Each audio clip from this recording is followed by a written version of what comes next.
여러분 평안하십니까? 오늘도 말씀과 함께 주님의 은혜 가운데 거하시기 바랍니다. 오늘 말씀은 예레미야 30장입니다. 그동안 예레미야서의 내용은 주로 심판과 징계에 관한 것이었습니다. 하지만 이제 30장부터 33장은 회복과 위로의 메시지가 주를 이룹니다. 예레미야서가 기록하고 있는 위로의 메시지와 미래에 대한 소망의 예언이 대부분 이곳에 집중되어 있습니다. 그래서 많은 학자들은 30장부터 33장을 위로의 책이라고 부릅니다. 그동안은 분위기가 어두웠는데 이제는 밝아집니다. 먼저 3절을 보겠습니다. 야훼의 말씀이니라.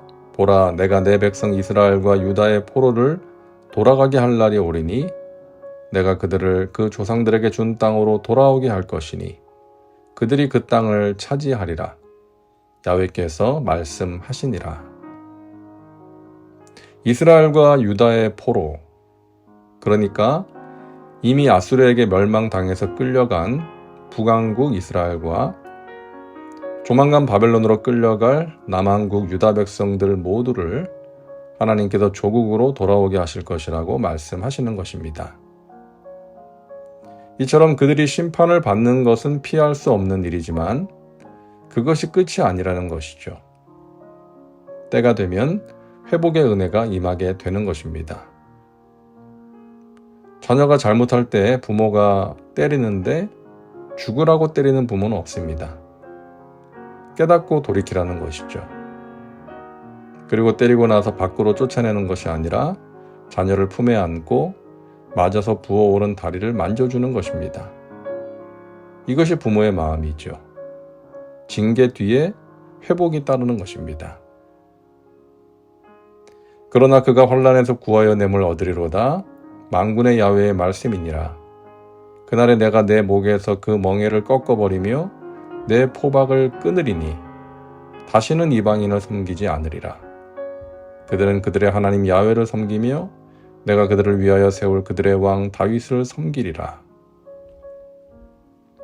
예레미야는 멍에를 메고 유다가 바벨론을 섬길 것을 말했는데요. 이제는 유다가 바벨론의 멍에를 벗게 될 날이 올 것을 예언하고 있습니다. 단지 멍에를 벗는 것으로 끝나지 않습니다. 그날이 되면 이스라엘과 유다는 참된 자유를 누리게 될 것이며 하나님을 섬기게 될 것입니다. 내가 그 멍에를 꺾어버리며 내 포박을 끊으리니 라고 말씀하십니다. 이것은 그들의 공로가 아닌 전적인 하나님의 은혜라는 것입니다. 하나님께서 그들의 멍에를 꺾어버리고 포박을 끊어주시는 것이죠. 유다가 바벨론을 섬겨야 하는 기간은 70년이지만 70년이 지난다고 해서 그들이 자동적으로 자연스럽게 구원을 얻는 것이 아니라 하나님께서 구원의 역사를 베푸셔야, 멍에를 꺾으시고 포박을 끊어주셔야 그들은 해방될 수 있는 것입니다.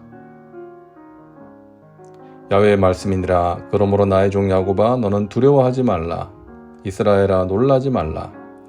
내가 너를 먼 곳으로부터 구원하고 내 자손을 잡혀가 있는 땅에서 구원하리니 야곱이 돌아와서 태평과 안락을 누릴 것이며 두렵게 할 자가 없으리라. 하나님께서는 포로로 끌려가는 백성들에게 구원에 대한 약속을 주십니다.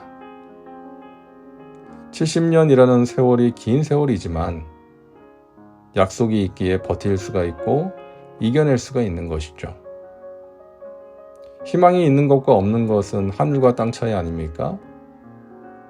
나라가 망하고 이제 이방 나라를 섬겨야 하는데 이것으로 우리 민족은 끝이다.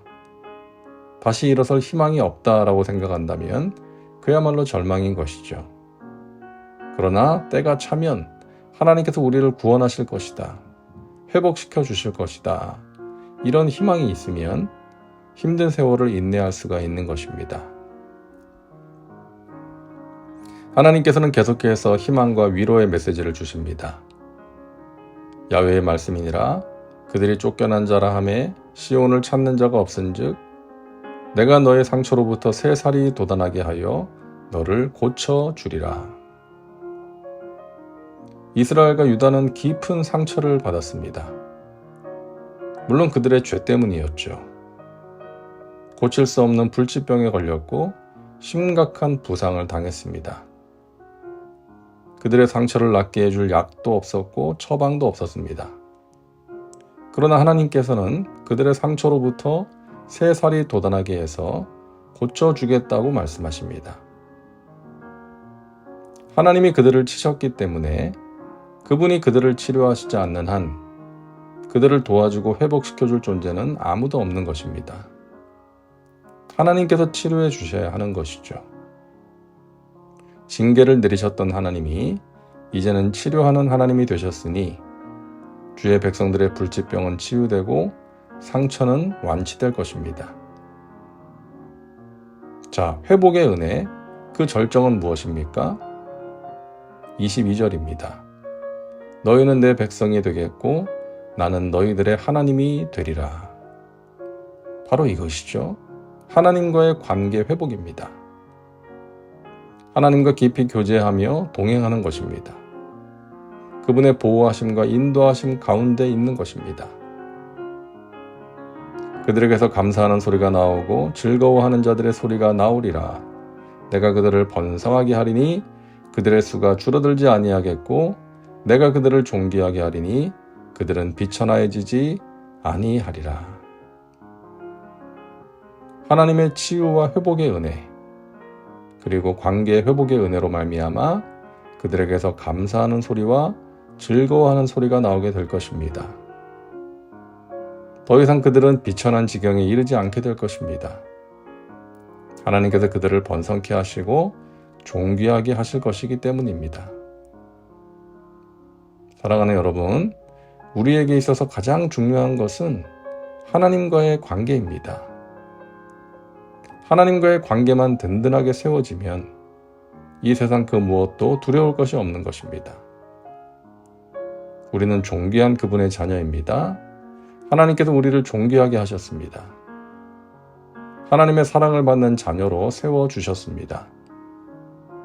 그분의 보호하심과 인도하심 가운데 치유와 회복의 은혜를 체험하고 승리의 삶을 살아가시기를 주님의 이름으로 축원합니다. 기도합니다. 사랑과 은혜가 풍성하신 하나님, 오늘도 말씀과 함께 살게 하시니 감사합니다. 사랑하시는 백성들에게 치유와 회복의 약속을 주시니 감사합니다. 우리가 하나님의 품 안에서 하나님이 베푸시는 귀한 은혜를 누리기를 원합니다. 약속의 말씀을 믿음으로 붙들고 승리의 삶을 살게 하옵소서. 치유와 회복의 은혜를 누리게 하옵소서. 예수님의 이름으로 기도하옵나이다. 아멘.